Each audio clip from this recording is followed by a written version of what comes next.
अस्सलाम वालेकुम। मेरा नाम ज़ीशान हसन और आप मेरा चैनल देख रहे हैं। आज एक न्यूज़ है कि अमेज़ॉन ने पाकिस्तानी सेलर्स के काफ़ी अकाउंट्स ब्लॉक किए और रीज़न कि जी फ्रॉड एक्टिविटीज़ चल रही थी। और फिर लोग ये कहते हैं कि जी हमारा मुल्क तरक्की क्यों नहीं करता, या हम लोग तरक्की क्यों नहीं करते, हम लोग आगे क्यों नहीं बढ़ते। कुदरत का कानून है। कुदरत का कानून है। कुदरत का कानून है क्या? देखो, रिस्क अल्लाह ताला ने मुसलमान को भी देना है, रिस्क अल्लाह ताला ने काफिर को भी देना है, अल्लाह ताला ने रिस्क हमारा भी लिखा हुआ है, अल्लाह ताला ने रिस्क बिल गेट्स का भी लिखा हुआ है।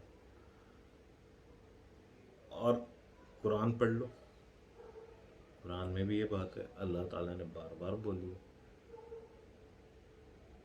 ईमानदारी से काम करोगे, सच बोल के काम करोगे, तो रिटर्न फिर तुम्हारी आगे नस्लें भी खाएंगी। आगे सिर्फ तुम नहीं खाओगे, तुम्हारी नस्लें भी, आपकी नस्लें भी खाएंगी। और अगर आप बेईमानी से काम करते हो, आप फ्रॉड करते हो, तो फिर अल्लाह ताला आपको कभी लॉन्ग टर्म सक्सेस नहीं देगा। आप एग्जाम्पल उठाएं, आप इस्लामिक एग्जाम्पल उठा लें, इस्लामिक एग्जाम्पल में आप उठा लें हज़रत अब्दुल रहमान बिन औफ की एग्जाम्पल उठा लें, आप हज़रत उस्मान गनी की एग्जाम्पल उठा लें। हज़रत अब्दुल रहमान बिन औफ के पास जितनी दौलत है ना, इतनी आज की दौलत जो है वो Bill Gates, Mark Zuckerberg, Elon Musk के पास भी नहीं थी जो उनके पास दौलत थी। और उनके ट्रेड प्रिंसिपल्स में से एक बहुत बड़ा प्रिंसिपल क्या था?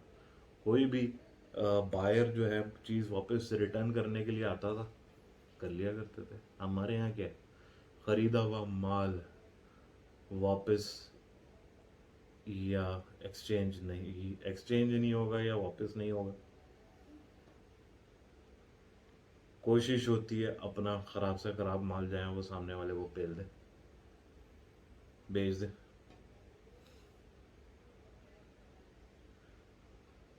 और जाहिर है इस यही वजह है कि हमारे जो ब्रांड्स हैं वो इंटरनेशनल रिकग्निशन नहीं बना पाते। कितने ब्रांड्स हैं जो इंटरनेशनली रिकग्नाइज्ड हैं पाकिस्तान के? रीज़न क्या है? सोचा कभी? रीज़न यही है कि क्वालिटी मेंटेन नहीं करनी, कस्टमर सेटिस्फेक्शन नहीं देखनी, ये नहीं देखना। जिसकी न्यूज़ दे रहा हूँ अमेजोन की, इसका जो फाउंडर है जेफ बेजोस, उसके जब ऑर्गेनाइजेशन को, अमेजोन को 25 ईयर्स हो गए, उसने अपनी पूरी टीम को इकट्ठा करा और अपनी पूरी टीम को इकट्ठा करके उसने कहा कि देखिए जी, एक ऑर्गेनाइजेशन की मैक्सिमम लाइफ होती है 25 ईयर्स, जो कि हमें अब हो चुके हैं। अब इससे आगे हमें जाना है तो हमें कस्टमर सेटिस्फेक्शन पे ज़्यादा से ज़्यादा ध्यान देना होगा। जितना कस्टमर सेटिस्फेक्शन पे हम लोग फोकस रखेंगे, हम उतना आगे सस्टेन करते चले जाएंगे। जिधर हम लोग कस्टमर सेटिस्फेक्शन से गिरे, हम लोग गिरना शुरू हो जाएंगे। सो ये आपको मैंने कुछ एग्जांपल्स दी, आपको मैंने दीनी लिहाज से भी एग्जांपल दी, मैंने आपको एक गोरे की एग्जांपल भी बता दी। ये कस्टमर सेटिस्फेक्शन के ऊपर इस तरह जाते हैं कि जी, अगर अगर क्रिसमस पे लेट से लगाते हैं 25% डिस्काउंट लगा देते हैं या 50% किस चीज़ पे डिस्काउंट लगा देते हैं, तो उसी हिसाब से अपनी रिटर्न पॉलिसी भी बढ़ा देते हैं कि आम दिनों पर रिटर्न पॉलिसी होती है 30 डेज की, क्रिसमस वगैरह पे रिटर्न पॉलिसी 60 डेज या उससे ज़्यादा की हो जाती है। तो कस्टमर सेटिस्फेक्शन पे ध्यान नहीं दोगे, पाकिस्तान तो आप फिर कहते हो मैं जी दुबई चला जाऊँ, मैं जी कतर चला जाऊँ, मैं वहाँ चला जाऊँ या यूके चला जाऊँ, कनाडा चला जाऊँ। कहीं जाने से आप ग्रो नहीं कर पाओगे अनटिल और अनलेस आप अपने अंदर तीन क्वालिटीज़ ना लें अपने बिजनेसेस में। याद रखें, कोई भी बिजनेस कर रहे हो, किसी भी लेवल का कर रहे हो, ऑनेस्टी लेकर आओ, कस्टमर सेटिस्फेक्शन का ख्याल लेकर आओ,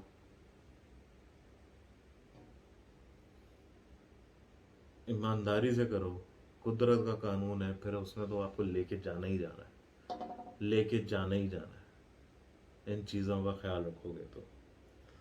सो आई होप इससे एक आप लोगों को लर्निंग मिली होगी,